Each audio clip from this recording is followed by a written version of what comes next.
We've spent the last 10 years getting down to 0.1 of a degree Celsius accuracy in espresso machines, completely ignored the huge variance in grind temperature that our grinders create. Probably more important at this stage. My name is Colin Harmon. I'm a 4-time Irish Barista Champion and I'm the owner of 3FE Coffee in Dublin. Our wholesale business has just dropped off a cliff because all the coffee shops around the country were closing. And we had probably about 30, 40 ton of coffee on the water. And it was like, I definitely thought that was the end. And it's fast forward 6 months, we've never been busier. Is there a secret that you've come across about not crashing and burning as you're expanding coffee shops? Like you look at other businesses and go, oh, we should be doing that, we should be doing that. And very often those businesses that you envy over time just like crash and burn or disappear or fizzle out themselves, you know. We don't have a very curated Instagram account. We're not as, I would say, as po-faced as a lot of coffee businesses can be. And he said to me, like, you know, you should enter the Irish Barista Championships, like just for the feedback, get some feedback from your peers and learn a bit more. So I did that. I accidentally won it. All right, welcome back to the show. I'm your host, Rowan Cook. I make coffee on the internet. And I'm Ben Bicknell. I judge people who make coffee, but only in coffee competitions. And together we are... It's Just Coffee. The podcast for people who know it's never just coffee. I said the codcast. The podcast for people who know it's never just coffee. Now, one of the biggest questions going around the coffee industry right now is, do I even open a cafe in 2026? Is it even worth it? Yeah, it's a pretty reasonable question. There's prices going up with raw products, wages going up. It's not exactly the golden age of profit-driven cafes. I agree, but you do then have the odd exception, like if you look at 3FE in Dublin, they've actually been able to make a thriving coffee business. They've got coffee roasteries, several cafes. I think they're like up to 8 now and growing. Yeah, and the guy behind it, Colin Harmon, yeah, he is hot. He's that guy's smoking. Sexy. Yeah. We're just getting a little flushed in here. It's not time for a hot take yet. It's not time. But Colin actually followed the classic path of finance guy sucked into the coffee world. Yeah, classic. Yeah, he's a 4-time Irish Barista Champion. Says he knows his way around the coffee machine a little bit there. And he's the guy who literally wrote the book on running a coffee shop. And I think he actually has a new one that's about to come out called What I Know About Building a Coffee Business. And so we've asked him to come on the show today and really take a look at what does it take to make a coffee business really work. Welcome to the show, Colin Harmon. Thank you very much. Yeah, delighted to be here. Don't go anywhere. We're going to have a quick word from one of our sponsors, Apax Lab. Elevate your coffee experience with Apax Lab mineral concentrates. Apax Lab's precision-engineered formulas, including tonic, jam, and lilac, are designed to enhance the coffee's natural flavors. Not going to change it, it's just going to enhance it. It's going to bring out the vibrant acidity, the rich sweetness, or if you use lilac, it might bring out those delicate floral notes that you've been looking for. Trusted by world-class cafes and even barista champions, Apax Lab helps you unlock your coffee's full potential. Discover more at apaxlab.com. Wait, where was that again, Sonam? The internet. Oh, okay. Thought he was going to say the website. Thanks. We put so much effort into our espresso, dosing, distributing, tamping, weighing. But then in so many cases, a cafe will just take whatever milk they happen to have available and throw it in and call it a day. I know, and milk actually makes up 70% of all coffees ordered. So you could argue that great milk is just as important as great coffee. Definitely could argue that. Oh, I couldn't, I did. Our great sponsors of the podcast, Riverina Fresh, have a milk that is made for coffee specifically, and it's used by some of the best cafes around the country and, in fact, World Barista Champion. Yeah, this gold range that they actually have here was designed alongside a World Barista Champion to be richer and more indulgent to pair perfectly with coffee. If you want to check it out, they are doing a sweet deal for Australian-based cafes, and you can get a free trial. That's exactly right. You can get a free trial straight to your door. Just head to riverinafresh.com.au and see if your cafe is eligible. And why wouldn't you? Serve up the same milk as World Barista Champions. Today's episode is brought to you by our amazing sponsors at Eco Barista. The reason I sound like this is because they got massages at our stand at Mice, and so I'm getting a massage while recording this message for you. They're the best sponsor of the pod that we could have had. They have the best eco products. This probably sounds really pornographic, but it's not. I'm just getting a massage. They have the best eco-friendly coffee products. They got coffee bags that you can design yourself. They got cups, they got iced coffee cups, they got everything you need. So make sure to support them because they support us. Head to ecobarista.com.au and get 15% off your first purchase when you sign up. Oh, mama, that's good. Here. Yeah, thank you for waking up. It's bright and early there in Dublin. So glad you've got a cup of coffee to get you started. Thank you very much. I have one here by my side, so this should get me through it, Absolutely. And Colin, like I know that you love coffee and obviously the craft of it called to you across the chasm of the financial world and your delightful job there. But now a few years in, many years into the coffee game, what do you kind of find you love more? Is it coffee or business? Oh, that's a good question. I suppose like this might be a bit of a cop-out and an answer, but it's where the two meet. So like my background has always been in hospitality. My first job was working at McDonald's when I was 15.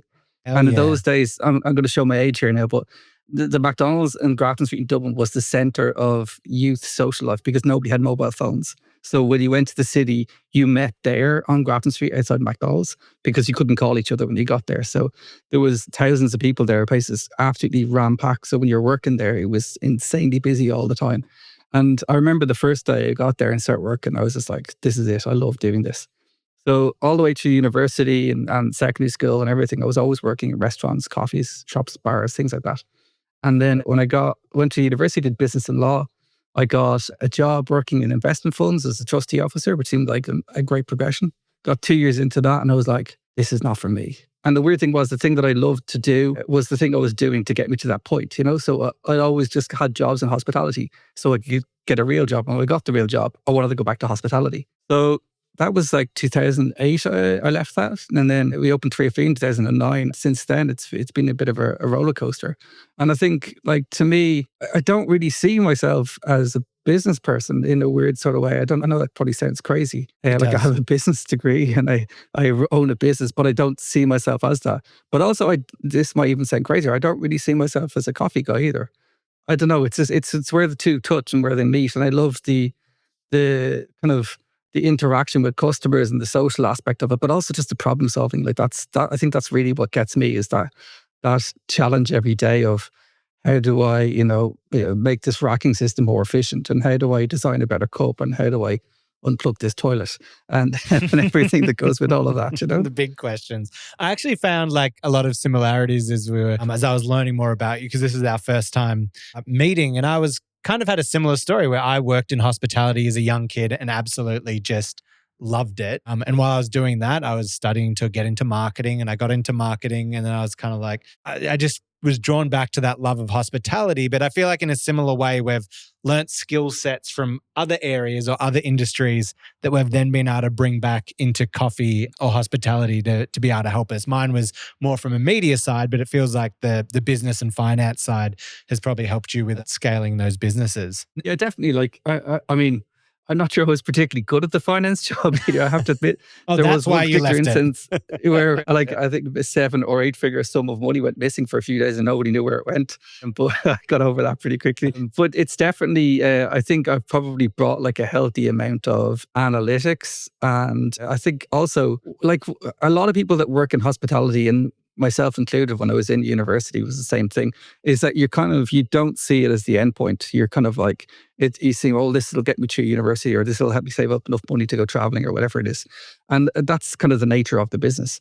But when you make the decision to go back and do it full time, I think you spot those people a mile off because they're suddenly taking you seriously and they're being professional about it. And I think when I went back to hospitality, it was a different thing then. I wanted to like throw everything I had at this and do it the right way. And I think, it's been an interesting journey and definitely one I wouldn't swap for anything. I don't think I could do anything else now at this point. You opened the first cafe and then your second and then a roastery and you've opened a few more cafes. Is there a secret that you've come across about not crashing and burning as you're expanding coffee shops? Whoa, this feels like something where I'm going to set myself up now for future issues. This will be the clip they play. I mean, there's a lot of things. I definitely, like, I think with all hospitality businesses, like what I kind of decided pretty early on is to give up business envy. Like you look at other businesses and go, oh, we should be doing that. We should be doing that. Those guys are so much better at this or that. And like you could be doing that forever. And very often those businesses that you envy over time just like crash and burn or disappear or fizzle out themselves, you know? So I think when you're running a business, it becomes a very, I suppose, expanded expression of who you are as a person and the people that work with you. And you really need to like just, I suppose, accept who you are as people and try to run the business that kind of way.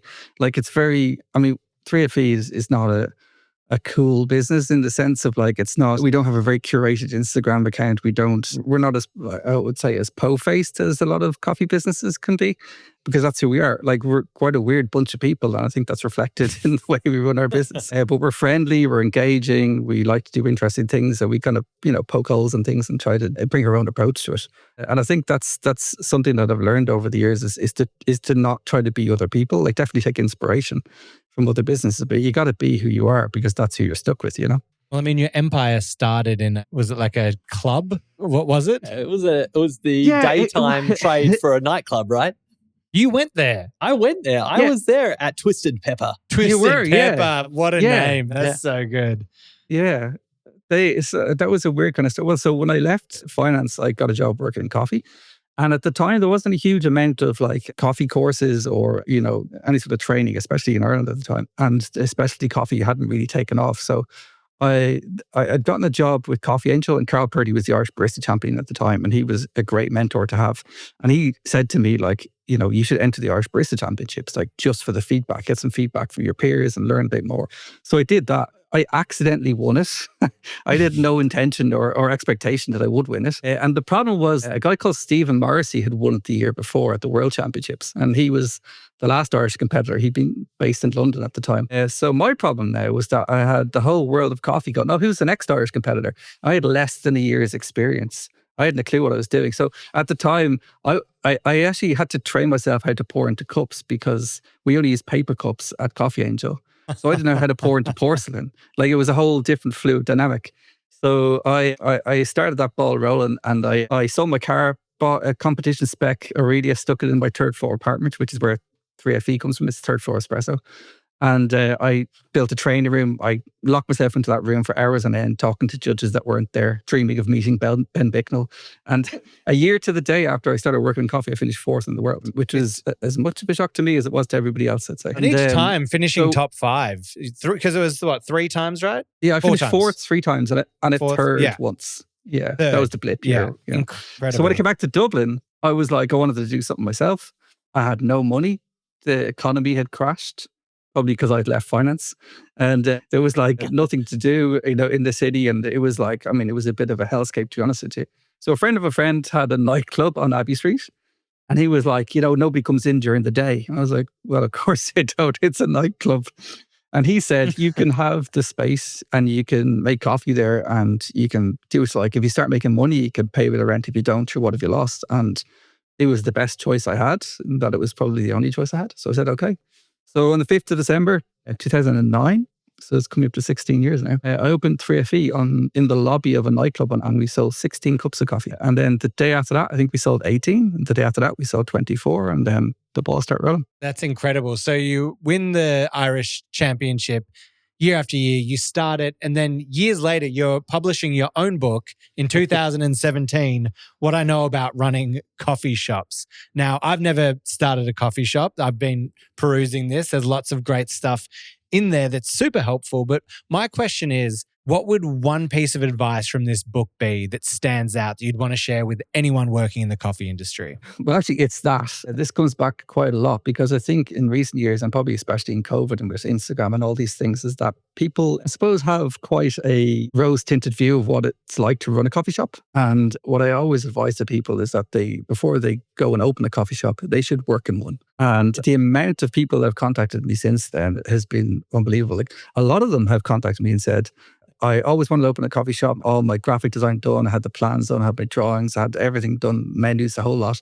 I got a job working in a coffee shop, and 3 months later, I decided I don't want to work in a coffee shop. Because when they see what it's really like, and it's not just an Instagram account, they kind of get a sense that, actually, maybe this is not for me. Like there are far better ways to make money than to open a coffee shop. So I think that's probably the bit of advice that comes back most of all, I think that era, it's like what we started off saying is that the era of the kind of retirement concept of starting a cafe is like, oh, that looks quaint. I'm going to just start up a cafe and spend my slow years just serving up coffee and having a fun community jaunt. I'm sure it's possible in some markets. In some locations, great, but not many.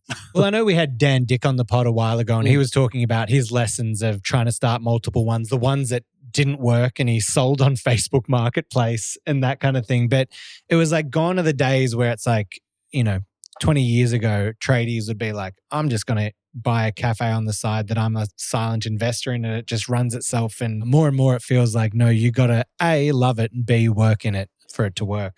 And so, Colin, I know that you get a lot of people coming to you asking, advice on opening a cafe. Is your advice ever don't open one? Obviously, you're kind of building up on some of that. Oh, absolutely. Yeah. No, I've definitely told a lot of people not to open a coffee shop. Most of those people have never worked in the industry and they don't really understand what it's really like, or they definitely have a very tinted view of what it's like.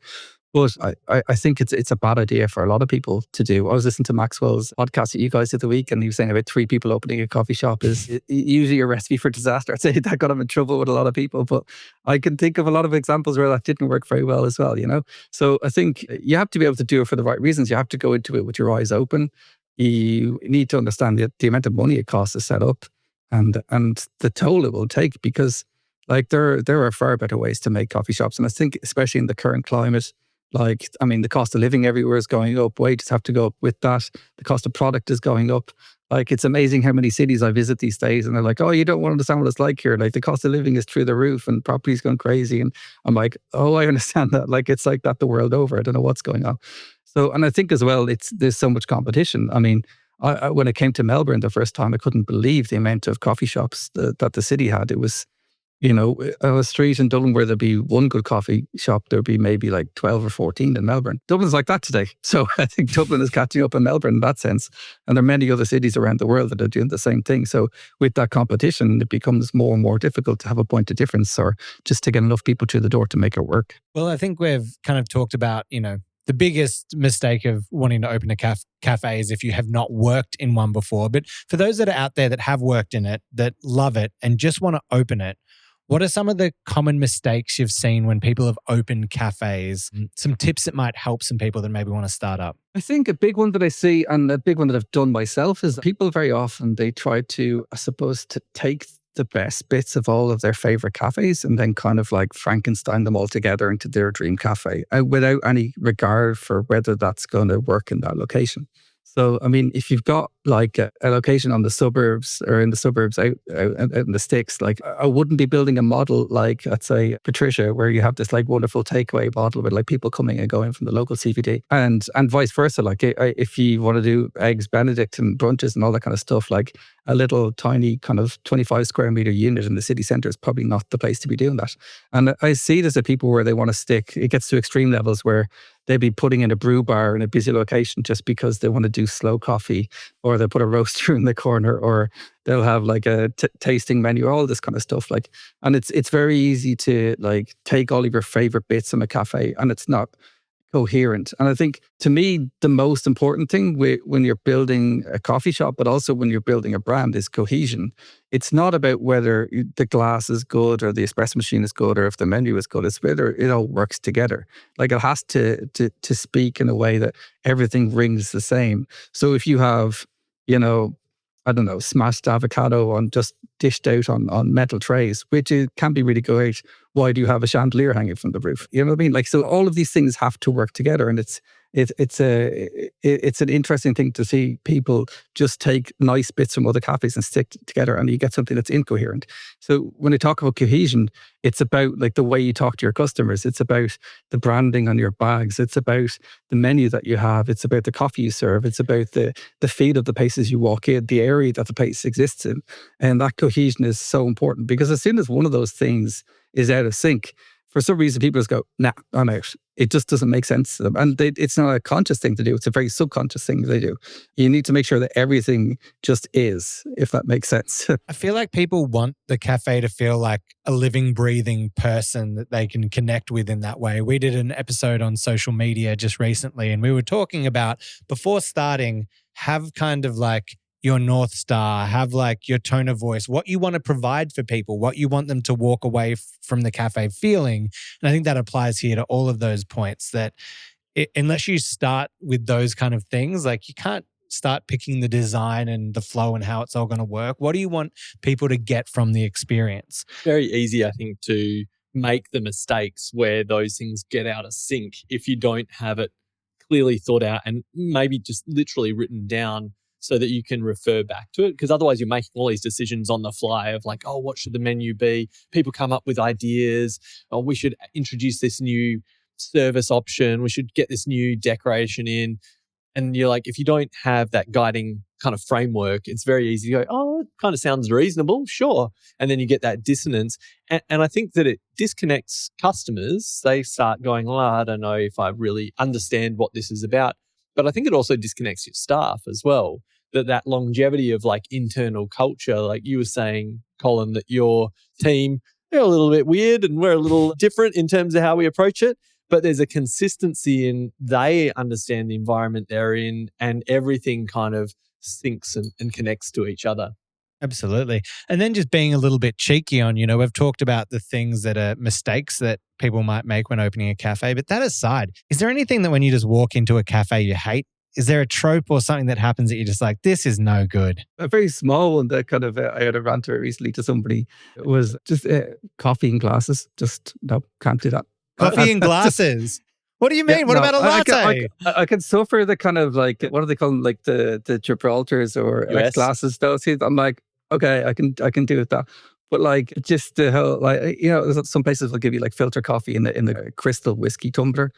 I was like, no, not having that. No, just. So why? Does it actually taste better out of ceramic or just a visual thing? I don't know. Like, I think it's trying to elevate coffee in a way that isn't appropriate. There's better ways to do it. That's how I feel about it. Like, it's kind of like saying to me, oh, it's like a high-end cocktail bar. And I'm like, no, well, it can be just a really great coffee shop. You know what I mean? It doesn't have to be a high-end cocktail bar. So there's just better ways to do it. And for the listeners, I think he practices what he preaches. Can you hold up your coffee mug to the camera there and just show us what you're drinking out of? High-end whiskey. Glass tumblers here. There's whiskey in it though, The 6 o'clock whiskey. Oh God, he is a man after my own heart. What a legend. Yeah, but yeah, I think that's. I think there's. I don't know. It's a funny thing because you always hear with coffee professionals that we're trying to make things approachable, engage with people, and then at the same time they'll do things to alienate people and kind of talk down to them or elevate it in a way that just becomes like a barrier. You know what I mean? So I think you have a good sense of what you're trying to achieve and keep sight of that. On the other side of not elevating it, what's worse than serving coffee in a glass is serving coffee in a disposable cup in the cafe. It feels like some Midwestern, sorry to the American listeners out here, but like I've got a friend who it's like their whole family, they just eat off disposable plates every night because they don't want to do dishes. And that's what it feels like in the cafes. It's just like, well, we can just toss them out. We do have a surcharge in the cafe for people that want to have a takeaway coffee in the cafe, but I don't even think we ever use it. It just seems like one of those things where like it's, to actually apply that to somebody might get it does become hard for like staff reaction members. Off them, Yeah, it is always hard when it's like staff members, like you need to pull people up and be like, why is my coffee 50 cents? And some poor like pimply 18-year-old has to be like, oh, because we have a surcharge. Yeah, I like to think we're getting better at that kind of thing. I don't know what it's like over there, but like the whole paper cup thing has become a bit of a lightning rod for sustainability in most countries. So I like to think that we're getting on top of that kind of thing. I reckon Australia was one of the top ones. I don't know what it's like globally. And people, if you're experiencing this, like write in and let us know. I feel like before COVID, it was booming. Like you'd get a greasy if you were walking down the street with a disposable cup. After COVID, I feel like no one cares anymore. I feel like, and also with all the cold drinks as well, there's more like plastic disposable cups than ever kind of rolling around. Yeah, it's definitely kind of reverted back, I think, post-COVID where like it regressed a little bit. But yeah, it's just make a decision. If you're going to have a coffee, are you taking it away to go or are you sitting down and enjoying it? Yeah. Like you don't need to like, well, I might have it just so I can hit the road later on. But so if just going back to that kind of question about like common mistakes and you were talking about the idea of kind of having it all in line, like it all makes sense. Would you also be right? I feel like I've talked with some cafe owners about almost an emergent idea of as you create a new cafe that you have a little bit of what you care about, what you're passionate about, a little bit about understanding the market and what the demand is. So you're not kind of saying, oh, I'm going to start up this cool geisha only bar or whatever it is. And then also letting the space and the venue that you find kind of help define what the final offering is. And it's almost like a Venn diagram of I care about this, the market wants this, and the space allows this. Would you say that's a fair kind of summary of how to approach a new space? Absolutely. I don't think there's any shortage of people who say that they open with no compromise on quality, but I think we all have to compromise in some way, shape, or form. And I think it's that balance is that if you end up with a coffee shop that you know is nothing like what you want to do, then it's going to make you very unhappy, and it's going to be very difficult to run ultimately. So the other side of that is that if you open up a place and you're in just a regular neighborhood with, families and kids, and you're adamant that you're going to do an 8-course anaerobic natural geisha tasting menu and nothing else, then you'll get reality on your doorstep pretty quickly, I'd say too. So I think you have to embrace that. That's the fun thing. Like we have 8 locations, and although we have a template for them, they all are slightly different and molded to their unique locations. And that, to me, that's the interesting thing. Like that's the really challenging part. And it's really wonderful to see kind of each place get their own stamp.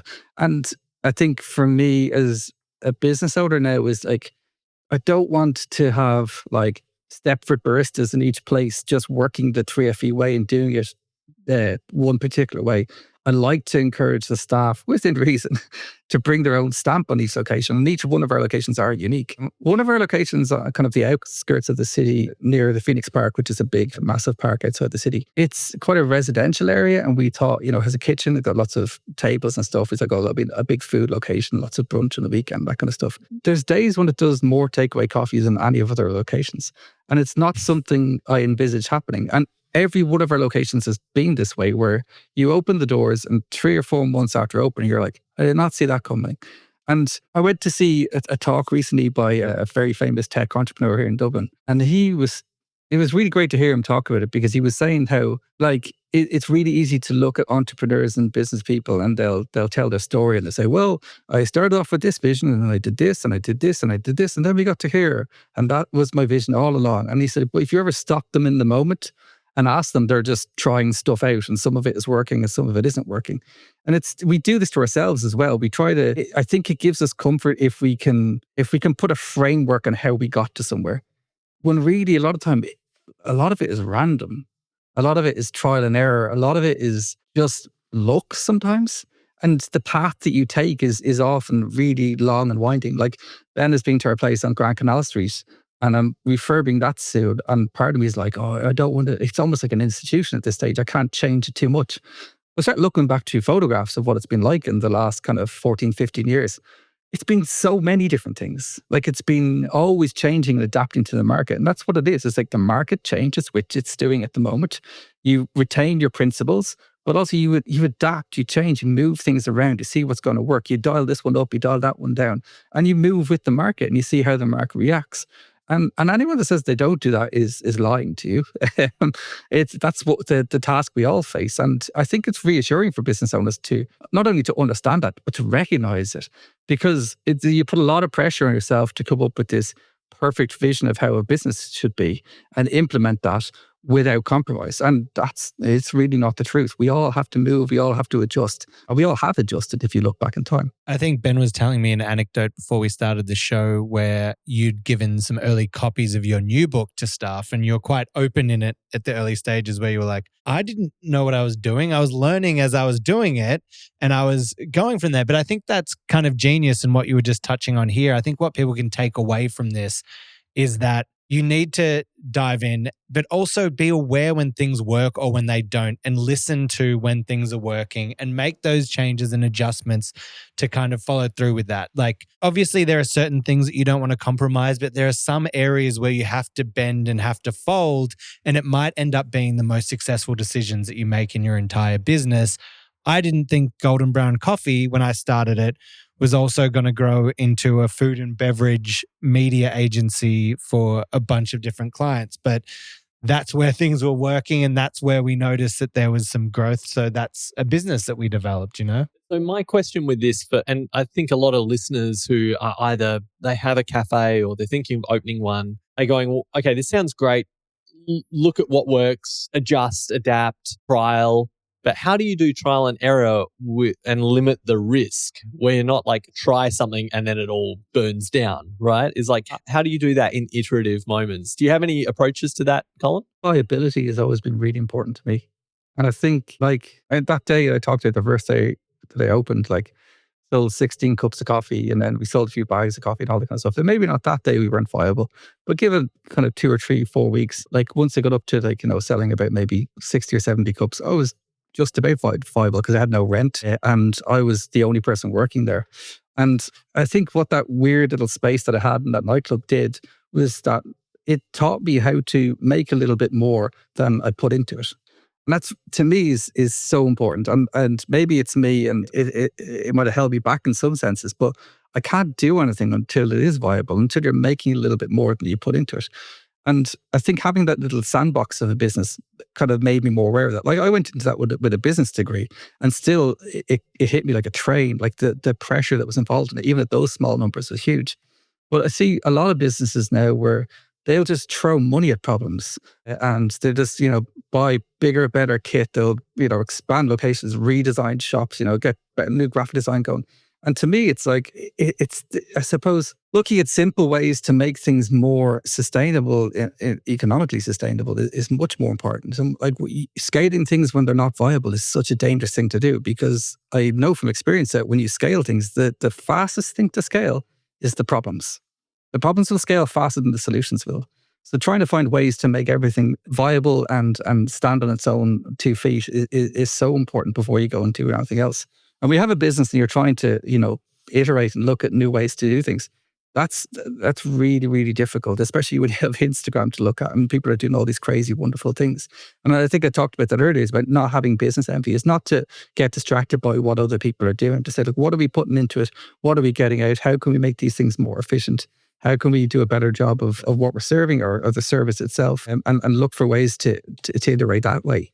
It's a difficult thing to do, but it's so important. So, Colin, you've now got multiple locations, and obviously there's a shift where, as an owner-operator, you have to step back from being the main person on the floor, on the bar. What are the major risks in that, and was that a big kind of learning experience for you? There was, and I remember, at the time, when we opened, I think we had 2 or 3 shops, and you open your first shop you're running it on your own personal energy. And when you have an owner that's say working 60 hours a week, and I don't mean this in a bad way, but those 60 hours, you might as well, to replace that kind of work, you'll need to get 2 or 3 people maybe. Because when an owner is running business, they do it more efficiently. They know everything. Everything's very purposeful. They know why they're doing it. And when you need to hire people to cover those hours, it could be 2 or 3 people. You need to do that. And then when you have 2 shops, you can't run both shops the same way because you don't physically have enough power to do that, So it's a whole different thing because all of a sudden the 2 shops need to run as entities. I'm not saying it's easy, but it's if you graft hard enough, most people can make 1 shop work off their own personal energy. But when you can't do that with 2 shops, so all of a sudden it's a completely different game. They need to run off their own steam. And what I always find as well is that when you step away from that first shop to go work in the second shop, the first shop is going to start to take a bit of a dive. You know what I mean? So for me, when I suppose I had the added pressure, it was kind of a curse as well as a blessing, is that I was the Irish Barista Champion for a few years and people would come to get coffee from the Irish Barista Champion. But when he wasn't there, they were people would say to me, "Oh, I came by, you weren't there." So I kept walking. I'm like, oh my God. And I knew that wasn't sustainable. So then if I was there sometimes and not others, it became more of a problem. So I was like, right, I got to step away altogether. This needs to run off its own steam. So today I try to work with the manager of each area of the business and make sure that section of the business runs off its own steam. It doesn't need my personal input into it. It doesn't run off my personal energy because it's not sustainable to do it that way. It was when we had 1 shop, but as you grow, it's not.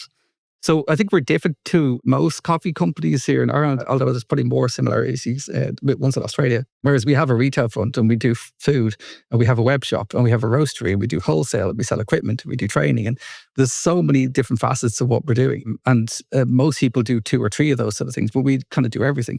So I try to work with the people in each of those areas and not get too, I suppose, heavily involved in it, not because I'm not tempted or because I think I'm above it, but because I know that if I do, it takes me away from other areas of the business.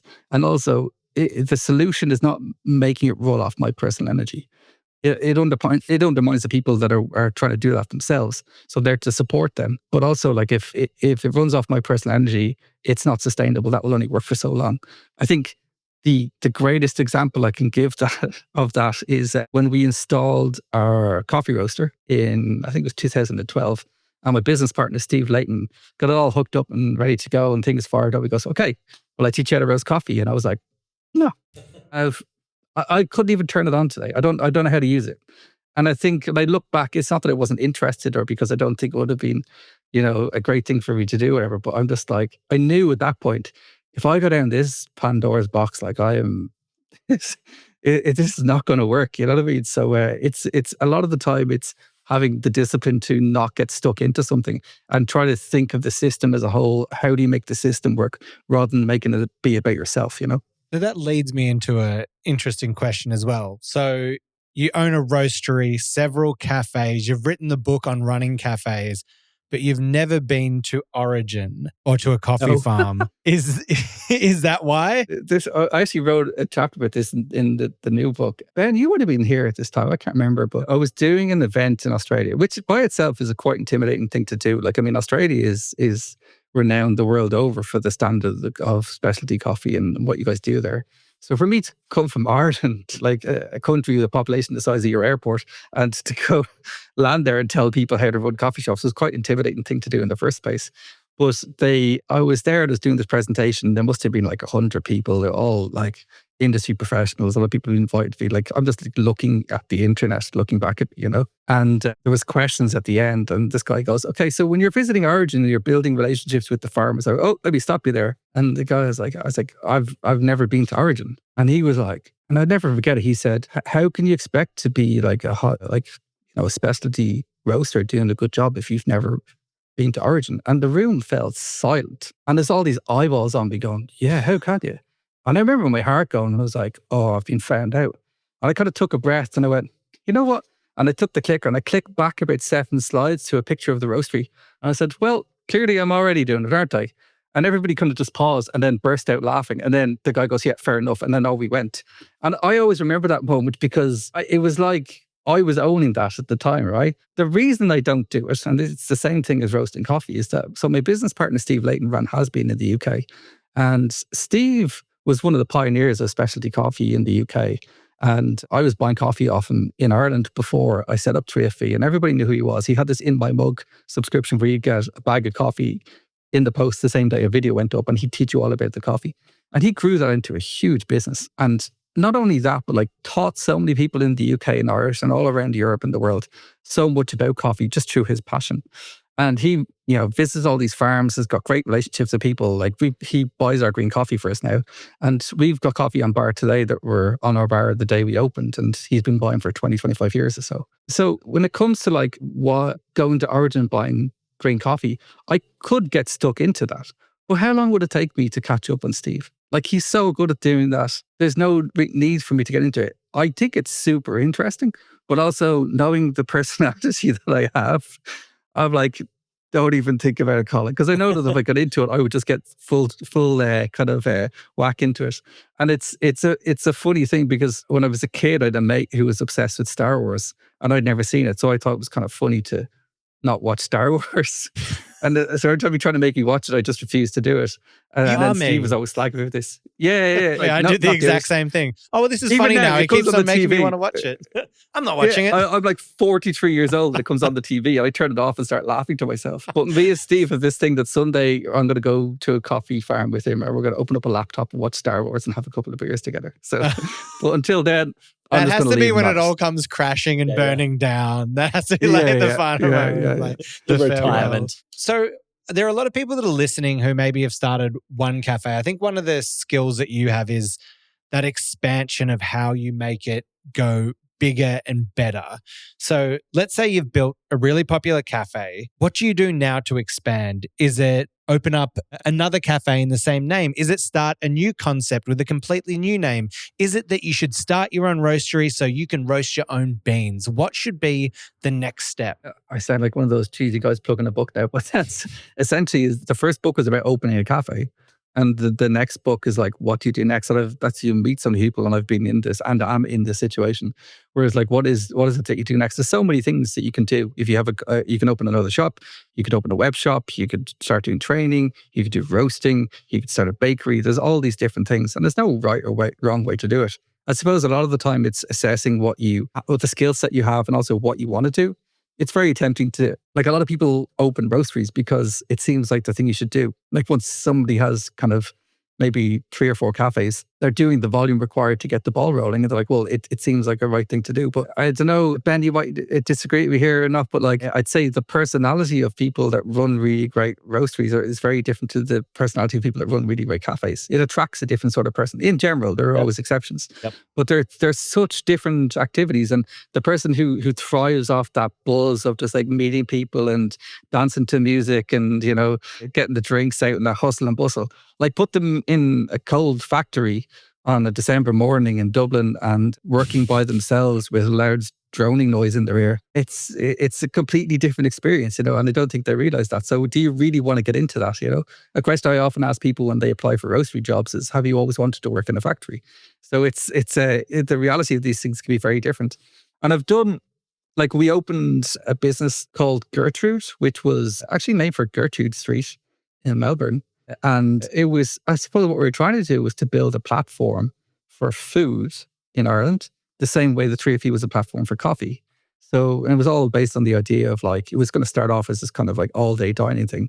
But then the possibilities were endless. I was like, we could open a farm, you know, we could start selling products in supermarkets. We could do online meals, you know, it was just that platform for food, which I still think is a great idea. Didn't go well. Initially, it has since been subsumed back into 3FE. So it's now called 3FE Gertrude, and it's a 3FE. But what I realized doing that is that trying to run, I don't know, like, running 3FE is like this all-encompassing thing, and without sounding too corporate, like, it has an identity, and it has, you know, a way things are done, and we're looking for that cohesion. That you've got to think like that person was a business, and how would it react, and how does it interact with people.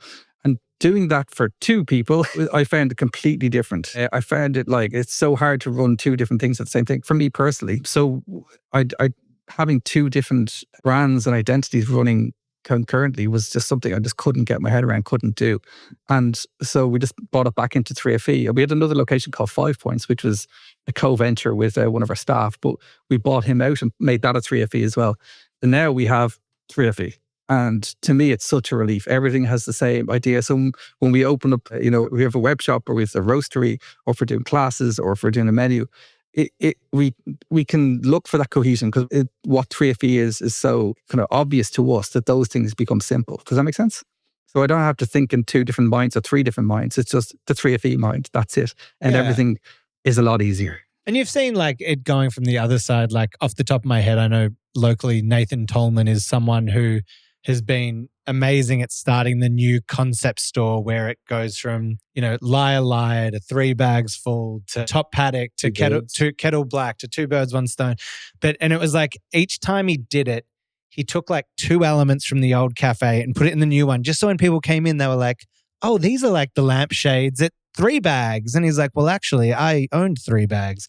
And he'd keep evolving it. But to me, it feels like, because I've always looked at why you would start it with a new name and a new concept.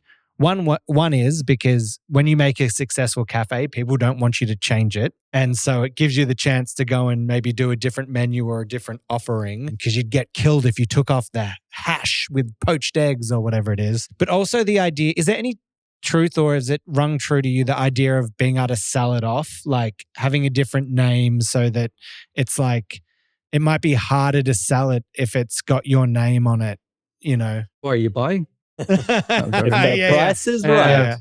Well, I think that it probably goes back to an earlier point, because the big mistake I made in trying to do that was that the person that inspired me to go and create these new and different interesting brands was Nathan. So he walked me around. He walked me around Kettle Black and was like, oh no, so Top Paddock. That's where I worked. I worked at 3 bags and then Top Paddock. Yeah.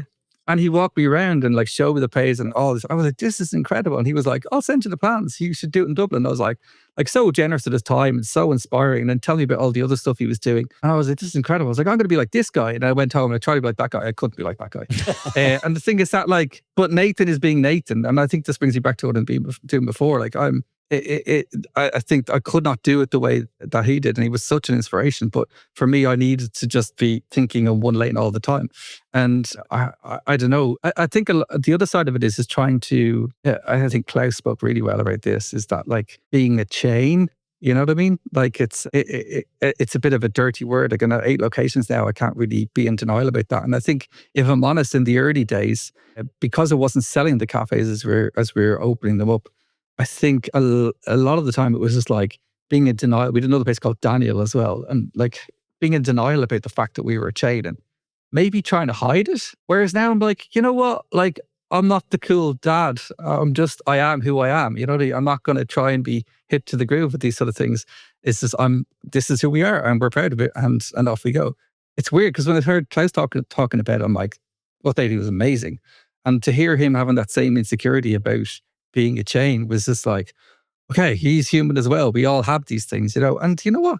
It's fine. It's if it's good, it's good. You know, we don't need to be, there's lots of negative connotations that come with being a chain, but I think they're for other reasons, you know what I mean? So I think you can have a chain and it can still be good. 2 things. A, what a nice moment that you got Colin over in Dublin listening to, you know, Klaus from Denmark and being like, oh, I really connected with that. That was saying that, wow, I, you know, rung true. Secondly, can we just jump back a bit and just talk about what are the odds that we're sitting here in Australia and you're in Dublin and I pull up one example of it being Nathan Tolman and you're like, that's why I did it. That guy. I The mean, odds, he's a pretty big example. I know he's a pretty good example, but still, I think that the odds are pretty crazy. Actually, I was in New York once and I went down the Highline, that's it, that one. And I was looking at my Instagram and I was like, I don't remember being there. And then I was like, or that part of it. And I was like, oh, that's not my Instagram. And it was actually his. I was like, and so I messaged, like, I was just there. And he was like, all right. So I messaged him. He's like, I'll meet you tomorrow. I'll buy you lunch. So he bought me lunch the next day. And then again, just told me everything about what he did. I was like, this guy's amazing. So, I think but it went badly. So his advice is terrible. Yeah. Well, a little plug for it. If you go back, we had Nathan on the podcast dropping some amazing tips. So listen to this one and then go listen to that one and compare and contrast, you know. See if the advice what lands for you, whether it works out better than Colin's experience. I think there's a couple of things that jump out in regards to cafe ownership around this conversation. One is, you know, I think culturally specialty coffee has, you know, that tension around independence and kind of subverting the chain and the mass market and mass consumer. And I think that is important. And we've had to find our path to what does it mean to be a specialty coffee related chain or kind of group of cafes, because historically size and volume has meant a watering down of quality, right? And of consistency and maybe of the kind of service that you would expect. But I think we've just had to find our way. And you know, I think Australia in particular is very kind of resistant against chains. So maybe it doesn't work in this market as well as maybe say in Dublin, it's kind of a different market. And in the US, there's Axel, definitely St. Ali. Yeah, there's definitely a bit of like a few examples that are against that trend. Yeah. But I also think that, you know, Nathan and the experience of like Nathan's cafes with Top Pet, Kettle Black and so on, they've all been a kind of a similar audience that you're kind of talking to and a similar kind of model of offering. So back to your point, Colin, of who are you talking to? What's the brand and the identity? Yes, they had a different name, but really it was talking about a similar kind of way of meeting the consumer or meeting the audience group. Whereas like if you start a bakery or a food-based place, or maybe you open a wine bar, which, you know, to be honest now, Nathan's probably gone on to do now, you know. But these are the things where it's like it's a different audience, it's a different need, it's a different flow of production. And even when you go from a cafe to a roastery, it's a different audience. You know, suddenly you're talking much more B2B often, or e-commerce if that's what you're about. The operations are all different. Like it's not a daily by the cup sale. It's like a weekly delivery. You've got different supply chains. So I think it's really I think as you're looking to expand, maybe that's the discussion you need to have with yourself is, do you want to take on a new audience to service? And are you ready to think about what their needs and their motivations are? Because it's not just a natural segue unless you're opening like an. Yeah.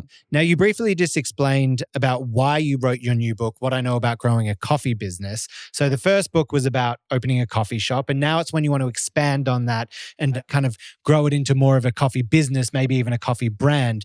Were there any other reasons you decided to launch this book? Well, when we talk about like iterating things and trying things and seeing how they go, like the first book was a college project, and now we're like when you look at all there's probably, I think, 7 different languages it's translated, and between ebooks and hard book sales, it's hard for me to find this out, but I'd imagine somewhere between 60 and 80,000 copies sold, which is kind of nuts for what turned out, what started off as a college project, really, and didn't have any real goal in mind, And I think with growing the business, it's the same thing. It's just trying to like find the groove and try things as you move along. And for me, like personally, when I started out, like I was the 3rd or 4th best barista in the world, in inverted commas, depending on the year you looked.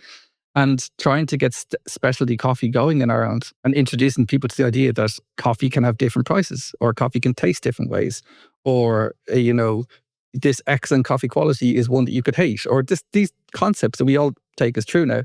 At the time, we're just completely alien to people. Coffee was just coffee. That was it, Well, now everybody knows what specialty coffee is. There was 12 or so. I had a list of about 12 roasteries in Ireland when we started roasting. Today, there's, I'd say, north of 400. Yeah. Well. And that market space is so competitive. And I was like, well, that's not sustainable. So how can I grow a business and make this better? And like, we'd staff leaving because there was nowhere for them to go. So how do I grow career paths for people? How do I do something that I'm still interested in, but still remain true to my principles? And like, that's a large part of what the book has been about. Because both books took 8 years to be written, and it's not because that took that long. It's because for me, it's almost like a chapter of my life where I'm thinking and teasing something out, and that growth has been the last 8 years. Like, and I love 3 Feet today, but it is very different to that weird little place in the nightclub in Dublin where we used to tinker with these crazy ideas and put them on coffee forums. Like, it's not the same thing anymore. And I suppose there's a lot of like thinking, well, like, what is important? And do you have to, if you grow, do you lose quality? Like, there's definitely that perception. Like, I remember reading on a coffee forum, this guy slating 3FE and saying, oh, this wasn't good and that wasn't good. And, they were it was much better before when it opened. And I look back on it recently, and that post was about 6 months after we'd opened. So it was like, even back in the early days, people preferred the early days, But to like, we have better equipment, we've got better facilities, the staff paid more, we've got like better controls in place for QC and stuff. But there's that perception as you grow as a chain that the quality diminishes, and I don't think that's true. There's definitely an element, and I accept this, where it's not we'll get left off lists and that kind of stuff as well, because you're not the cool it brand anymore. But that's fine. There's other ways to do it. And I suppose, but the challenge for me was to find something that I could identify with and be really passionate about and keep me interested in the business as it grows, because I can't grow it if I'm not interested in doing it. I don't think anybody can. And to me, it's the concept of it being an everyday business. So it's an everyday business, and it's every day. So we open 362 days a year. And it's like, I want the coffee to be delicious, but in a way that you can come every day and enjoy it every day. And that has to be reflected in the materials we use for the table, and then the music we play, and then the prices we charge, and then the food we serve, like the calorific content, the portion size, the price of the food. Like, it's all of these little touches make it a place that you can come to every single day. And I think a lot of this kind of thinking about that was done on trips to Australia, because the people in Australia would always ask me about what specialty coffee was like in Ireland and how it was different to Australia. And the Australian scene was incredible, and I took so much inspiration from it. But I think the Irish scene was slightly different, and it was very subtle, but it's like, it was the way people, and I'm not saying one is right or wrong, but the way people are engaged in specialty coffee shops is very like the culture that we had in pubs in Ireland. And it's that kind of, it's hard to kind of communicate, but it's that kind of like, I think that kind of like just approachability, like you can walk in off the street without having a sharp intake of breath. And there's very little reverence in Irish service. It's not kind of like, hi, how are you doing today? It's just like, all right, weird shoes. It's just like, it's that it kind of like very approachable kind of nature. And that's really interesting about Irish service. And I like leaning into that and trying to understand how we can create something that is really great quality, but also super approachable. And like, when you try to think of like, actually, here's a question for you guys. Can you think of an approachable premium brand? You can cut out this pause later, Lean.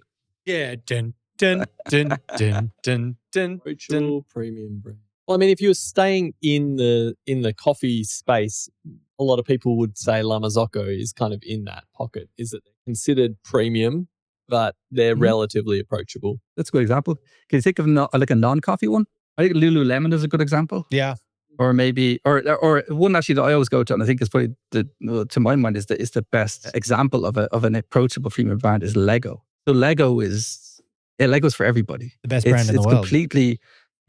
Everyone's included, everyone's welcome, everybody loves it. It's very expensive, but it makes you feel warm and fuzzy. You know what I mean? So like, to me, it's like trying to think of brands and identities like that, and how can we bring that to 3FE where it like you feel like you're getting a premium product? It doesn't necessarily need to be very, very expensive, like Lego, but having a premium experience that's really good quality and you really trust it and you do it every day. Like that to me is a really great challenge.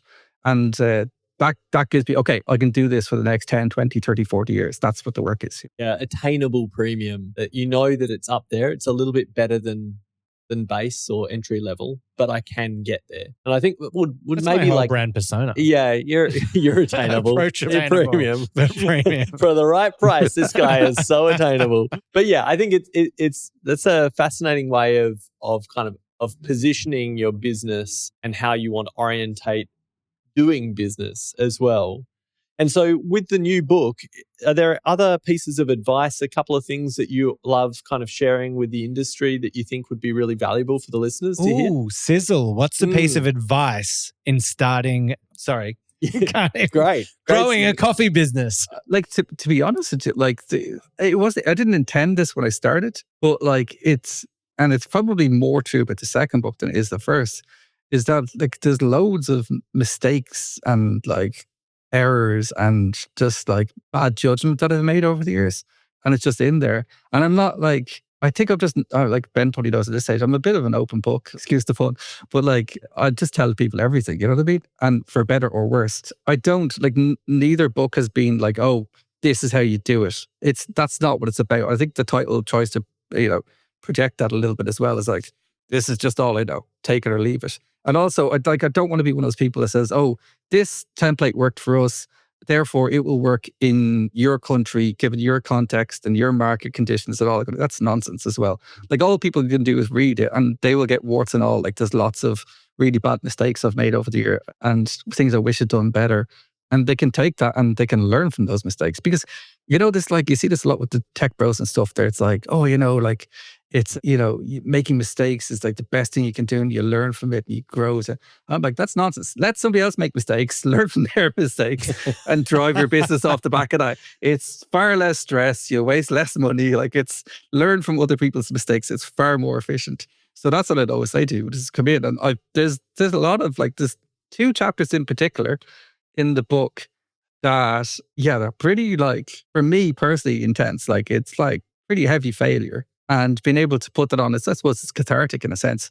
But also, when that book hits the shelves, I'm going to be at home going, oh my God, I can't believe I printed that. You know what I mean? So but by all means, take my mistakes. Until people love it. Learn and then from you're like, them. Yeah. Well, I mean, there's always that, so that was a nice surprise off the back of the first one anyway. So if I put you on the spot though, Colin, was there anything that's an advice or a key learning you had that you think might be of interest to other people growing a coffee business? I think I touched on it earlier, is that the problems scale faster than solutions. And I think being too keen to grow businesses too fast and like is a really, I do it all the time and see it all the time with other people. It's not like I'm absolved from this, but like, when you're like, things are going okay at one shop and then another one comes in the market and you're like, ooh, and all you can see is potential. It's very easy to get distracted by that. So I've done a very simple thing in the book where like a very simple study where you could take existing sales of a shop and tweak the margin a little bit and tweak the sales a little bit. And then in the second scenario, it's just like open another place. And actually in the first scenario, you end up better for it than you do in the second scenario. And I think like improving what you have is not as sexy as opening a new cafe, but very often it is the best thing to do. And it's like financially and mentally. That's the thing that I've kind of taught myself over the years, is that it's just like chasing that new thing is not always a solution. I used to have, I should probably put it back up. Well, I used to have this A2 sheet on my wall, and it said in massive letters, NO. Because I'd be on the phone to somebody going, yeah, and then we can do this, and then we can do that. And actually, you know what? No, I'm not going to do it. Because it's like not doing something is some of the best work that I've ever done. And it's very, very tempting when you're trying to grow a business. Because it's hard to know what growth is. Growth feels like opening a new shop or starting roasting or opening a bakery. But sometimes growth is actually just not doing anything, or just like going back through what you're already doing and doing it better, you know? We were talking with someone about how they made a marginal difference where they moved their retail coffee from the back of the shop. I think it was Rumble, the guys, and they moved it to the front of the shop at the counter. And overnight, they increased their retail sales by 4,000 a month, 40,000, or more than that, 48,000 a year. You know, these little things. And I think we worked it out. All you have to do is like sell 2 extra kilos a day and you can make an extra $40,000 a year or something like that. Yeah. Those little small things are great. Like we were recently faced with moving our roastery, and doing so, like moving all of that equipment is insanely expensive. And then like finding a new location, which is, I don't know what it's like there, but like all these industrial areas are hard to find now because they're getting bought up by Amazon and TPD and places like that. So finding somewhere that was big enough that we could expand into, moving everything there, getting it all connected and all that, like you're probably looking at 7 figures to do that. Yeah. And then, I wish it was my idea now, but my business partner came across this racking system on wheels, and basically it made it, and it's like a big cube, and the pallets move up and down it. And it wasn't that expensive, and it allowed us to fit, I think, like 2.5 times the amount of stock in the same space, which meant we don't have to move for, at least another 5 years, hopefully. And that sort of stuff it makes such a big difference to your bottom line, like, and such a big difference to your ability to do what you want as a business. But it's not as kind of sexy or interesting as just, renting a brand new warehouse and fitting it out and, that kind of stuff. So sometimes it's just looking what you're doing, like you're saying, and trying to find a better way to do it, which can be quite boring, but when it comes off, it really pays. Now, I'm going to bookend with how I open the podcast. So what does the future of cafes look like? So we've got wage increases, pricing increases. We've got now oversaturation. In 2026, is it even worth opening a coffee shop? If you're going to buy coffee from 3FE, then yes. Is it, like, I think it is, but I think where we are at this stage, and I think Melbourne is probably, the epicenter of this, is that idea of what a coffee shop should be and what it should look like and how it runs, and the aesthetic of that. And like, I suppose like the lifestyle, the perceived lifestyle that comes at owning a coffee shop, like it's definitely peaking. Match is doing its best to take that crown off us, but it's definitely going that way. So I think if I was doing it today, I would probably do it a different way, and still retain the bits that you want, but like there needs to be new models. And I think that a large part of the last year, I've been sitting in my office going, like, trying to think of a way to make it work, because like all of these costs are going through the roof at the moment, and coffee's going up, staff costs are going up, the product costs are going up, like rent is going up, everything's going up. And it seems to be that way in every major city around the world. And like, it's all very well to sit around complaining about that, but it's like, I don't know, maybe I'm naive, but I'm always like, there's always a way. Like whenever any challenge has come up in the past, someone has done something, everybody's gone, oh my God, yeah. And it's been cool and interesting, as well as a financial solution to that. So it's like, well, like, what's the way? So how do you do that? Retain your principles about how you like to do things. Well, like, it's a challenge. Like it's I don't know. The market has changed. That's happened. You can, complain about that as much as you want, but it's changed. So how do we adapt? And that's all it is. So I think anyone that doesn't try to move or change with that is going to have a lot of problems. So for me, it's how do we do that? And I think like there's definitely things within technology. I wouldn't be, not that I don't think that the automation of specialty coffee isn't a thing. It absolutely is a thing. I'm just not hugely interested in that. So I think what brings me to the industry more is that human interaction and the kind of that social hub aspect of it. So I want to do that. So how do we do that? And what do we need to change to make that work is a big thing. And that is the third book that you'll be releasing, Reinventing the Coffee Shop. How I destroyed my coffee bin. Watching Star Wars at Origin in Colombia. Yeah, seriously. Yeah. I mean, it's pretty interesting with that is that I think look at what your local market supports for the definition of what a specialty coffee shop is and what is actually a good business model for that. Because I know in Australia, I think there's a lot of pressure for the sunk cost, huge coffee venues, cafe venues that are out there that are really difficult to meet the adapting kind of change. You talk about 100-seat cafe with a full commercial kitchen doing a lot of food. You don't have much flexibility. You've got a huge sunk cost in lease and rent and staffing, and you've got to turn through a lot of stuff. You can't kind of adapt as quickly. And so our market niche has changed in Australia. So opening a new coffee shop in 2026, I think people would probably do really well to open it in a slightly different model that you can be a bit more adaptive. Absolutely. Cool. We're seeing a lot of growth here in suburban coffee shops. That's been a big thing here. Or small towns, like even like semi-rural areas as well is a big thing. So maybe it's outside the city centre for a lot of great coffee shop operators too. Yeah, I mean, it makes sense. We need to get Danny Dick back on the podcast and hear how Paperboy's been doing out. Our friend of the show, Dan Dick, has had a bunch of smaller cafes and he's opened one out in the suburbs. So we'll find out how it's going off him and report back. But did you change the bulbs and the lights in here? They're getting it's like the tanning bulb in there. It's feeling warm? I'm getting really warm. A little flustered? I think it's time for an extra hot take with 2 sugars. What a long bow. You got there. Yeah. It was really, wow, that was a long walk to... It was a stretch to the segue. Yeah. But this is the time in the show where we say things, a few hot takes, something that's grinding our gears, whatever we really want.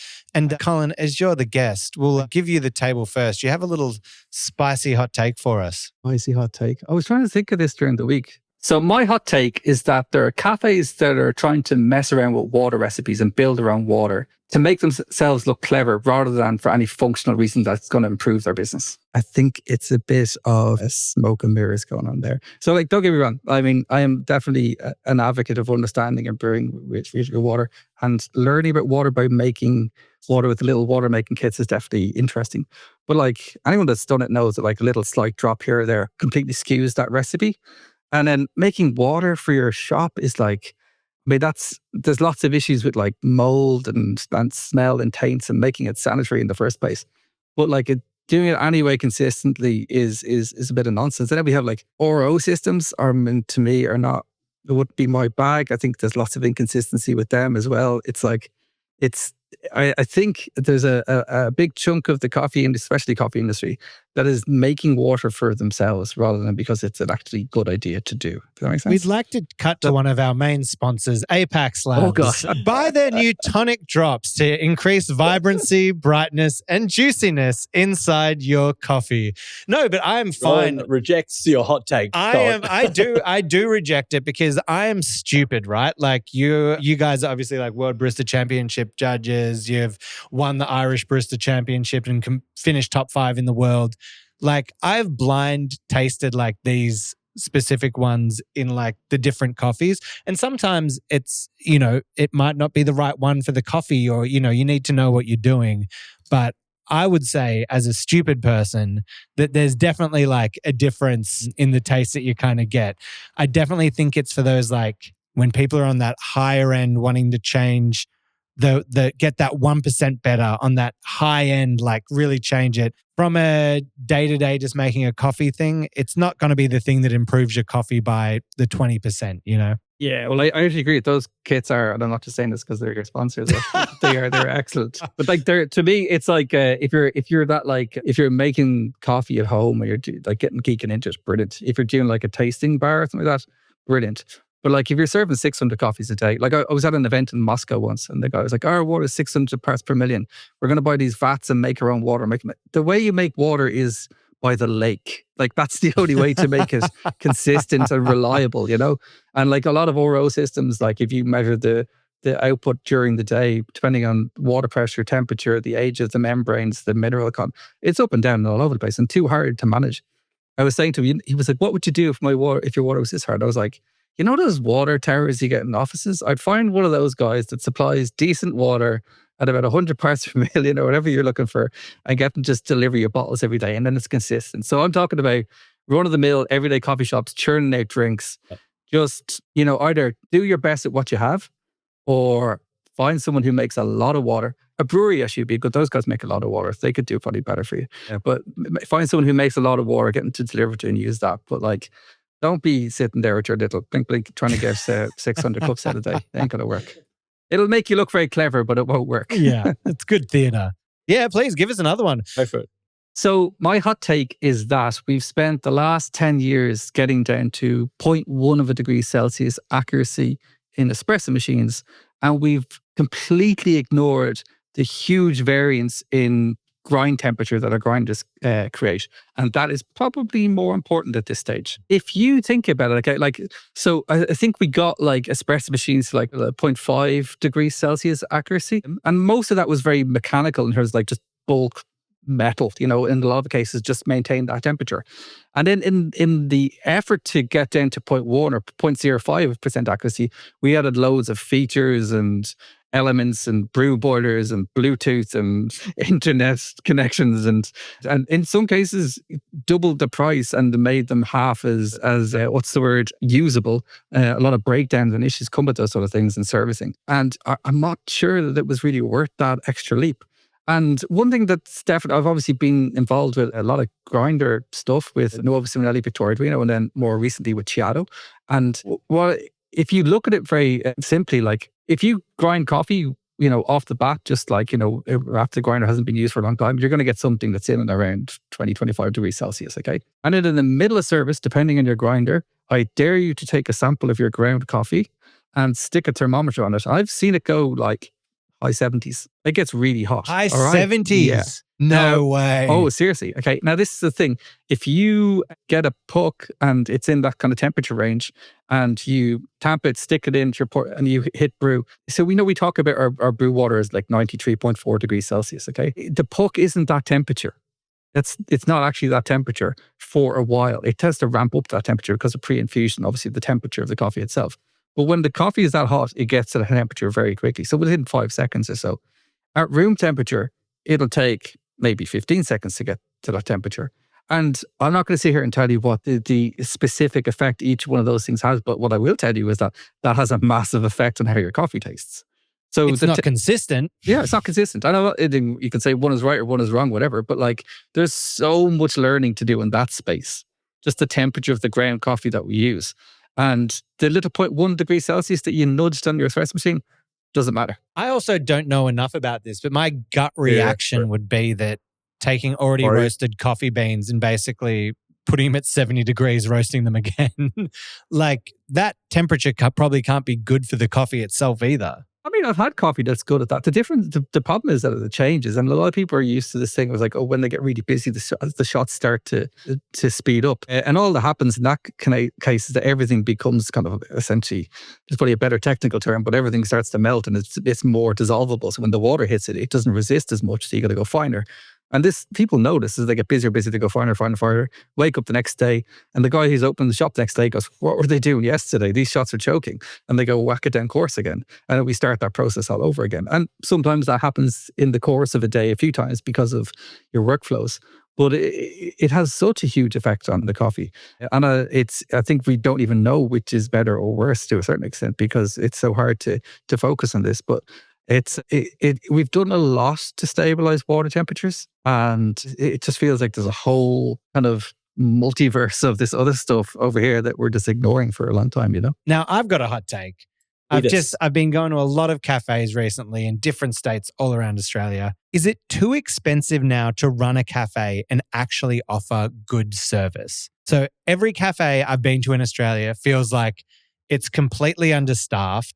You can see people running around. The person who's running the till is also running food, is also trying to be the host. I've stood at doors for 10 minutes where it's wait to be seated and not even been acknowledged, not even have someone look at me.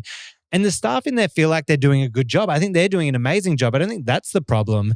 It just feels like no one can afford to staff a cafe properly.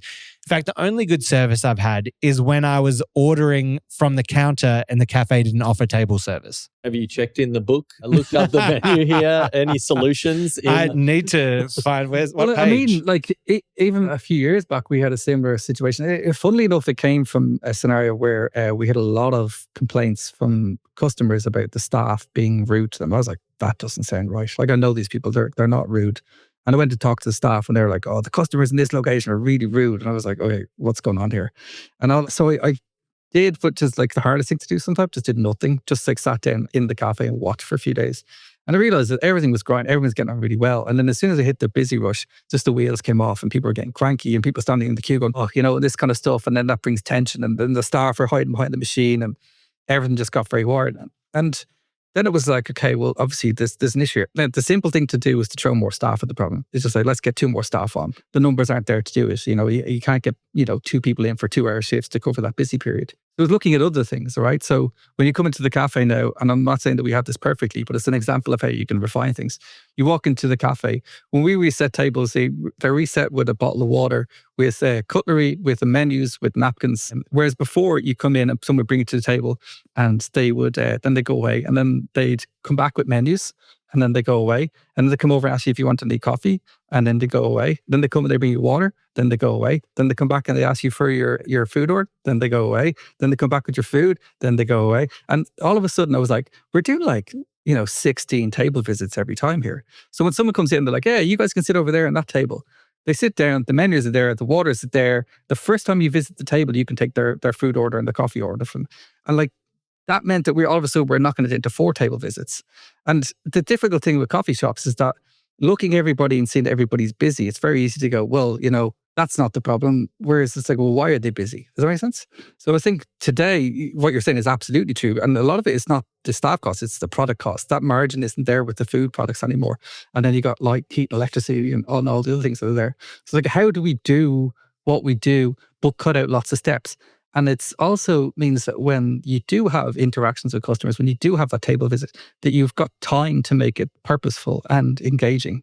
And I'm not talking about giving them big long spiels about, altitude or varieties and coffee. I'm just like, hey, how are you? How's things? Your jumper looks stupid or whatever. It's like, it's giving them that time to interact with people is so important. And how do we cut out those things? So maybe it's technology, maybe it's, it's reorganizing your service and that kind of stuff. But I do think we need to look at that, all of those steps and cut out the unnecessary things. It's a very similar thing to what the principles of a barista competition. It's the same thing. It's like all of those steps, are they all purposeful and where can we get some more time, Segment of like problem solving. People can write in with this is the issue I have, and then we just troubleshoot it. Yeah, absolutely. Great idea. You got a hot take? I do have a hot take. My hot take is that I think that the standard foundations of espresso preparation are being left in the dust because of specialty coffee's obsession with fancy little pour-over coffees. Oh, big call. So you think people are too worried about selling their 5 filter coffees they do a day that they're ignoring like the behemoth that is all the espresso? Yeah. I mean, look, I just got back from judging the World Barista Championships in Milan, which was a great privilege and honor. Yeah, it was great. It was great. But I was just saying to someone else that I think it was great. The quality of coffees, of espresso-based coffees, has been kind of increasing that's being served out at that stage, which is no big surprise, right? It's the World Championships, but it has been increasing. But I think in the everyday cafes, certainly here in Australia, to get a good, consistent, balanced espresso-based coffee is kind of getting harder and harder. And I think that it's because, again, this obsession that the industry tends to have where they're not drinking the coffees they're serving. They're drinking the filter coffees. And I know normally I'll go out and order a filter coffee. We've got a couple of filter coffees in front of us today during the podcast, and I'm just not drinking enough espresso coffee. And I don't think many baristas are drinking espresso, and they're serving stuff that just isn't very balanced. It's like the core of it just actually isn't particularly tasty. And I think we're getting distracted by that, and we need to come back to some foundations there. Maybe they need some better water for their espresso. What do you think? It's funny you should say this. Like, I agree entirely. I mean, when I learned to make coffee, I think it took me about 3 or 4 years to get my head around espresso. And you guys remember the days of the clack, clack, clack grinders and and like your dose is variable. It could be 17 grams, it could be 21 grams, whatever you got, you know, you get what you get, you don't get upset. And then you're trying to tamp and get a gauge of where or how much coffee is in there. And you might do a little bit of a nutation to try and, you know, compact it a little bit more. And then you're pressing buttons and then watching it and you're more engaged in the process. And like, I mean, obviously I was lucky enough to be involved in a lot of these steps, but like things like, you know, puck presses or like grinders with gravimetric scales or just even consistent dosing or consistent temperature have alleviated the need for all of these sort of things. And all of a sudden you can teach people to make espresso in an hour, like, and they can do it within a reasonable window of quality just by pressing the buttons. And recently I've been thinking a lot about this, and I mean, this might be the beginning of the end, but what I decided to do was to actually get a list of all the staff that make coffee for us, and I'm training them. So I started 2 weeks ago, and I'm going back in, and I'm not telling them what to do. I'm teaching them about all of the other stuff. So literally pulling shots that are too long, you know, channeling shots, you know, choking shots, splitting shots in half, just showing them how the effect of time and temperature and all these things have on espresso, and not giving them answers, not teaching them how to make espresso. Just like, these are the things to think about. These are how you should think about this. So when you have, you know, a 5-step solution that you don't have to think about, you'll understand the space around that. I hope to report back in the year that it was wonderful and it changed everything. It gave everybody a wider understanding. But I don't know. Like, it's have we come so far that people don't need to know the fundamentals, and it's going to become harder and harder to get like a really great espresso because of that.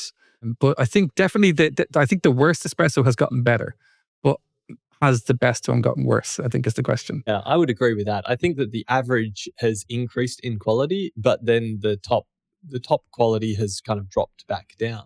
Yeah, I've definitely had some average espressos kind of like compressed places. That window of average is that but people don't have to think about it anymore.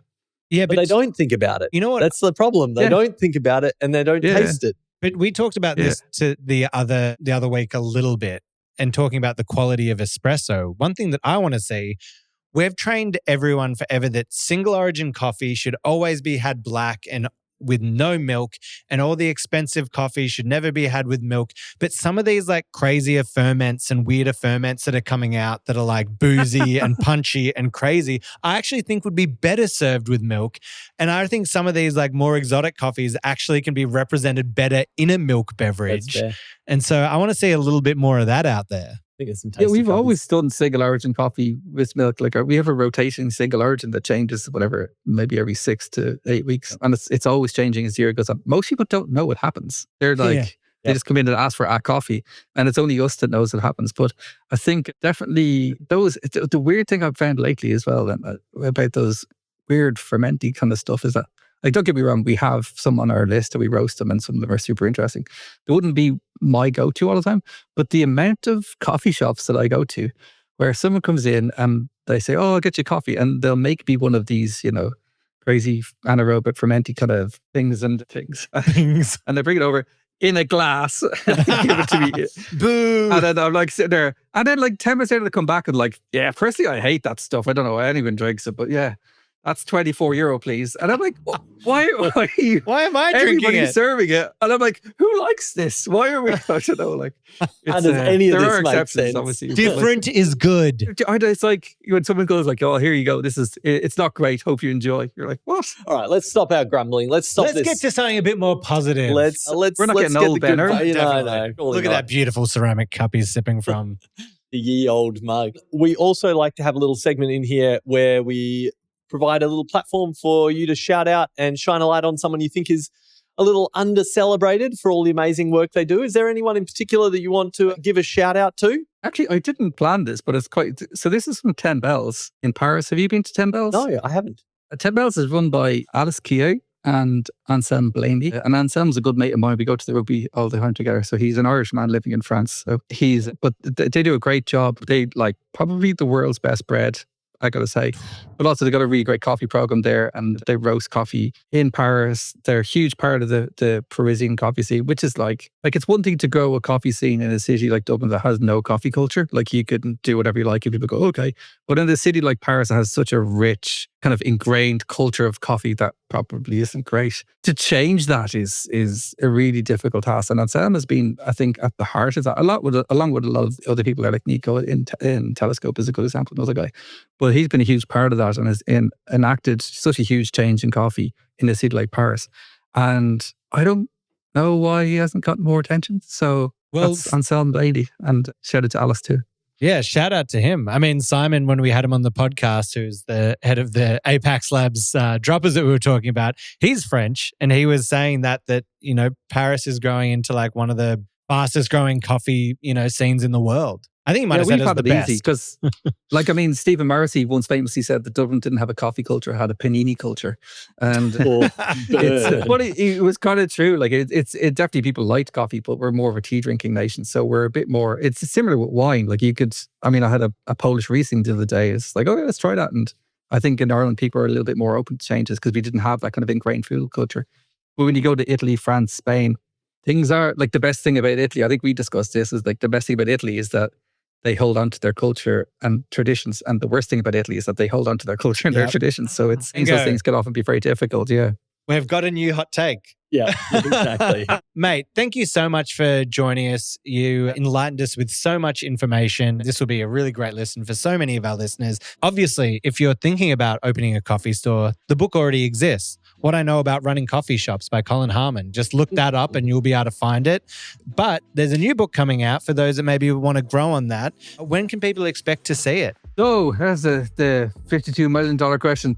So I am expecting to land it in Dublin on the 10th of December. So I'm hoping to have it in Australia in early January. I'm going to do everything I can to get it there. And then at some point next year, I'm going to come back to Australia and hopefully come in and do some. I mean, I say come and do some talks, but like I think the last time I was there, it turned into just this like hilarious back and forth of just random ideas of I'm just going to come and talk to people in Australia.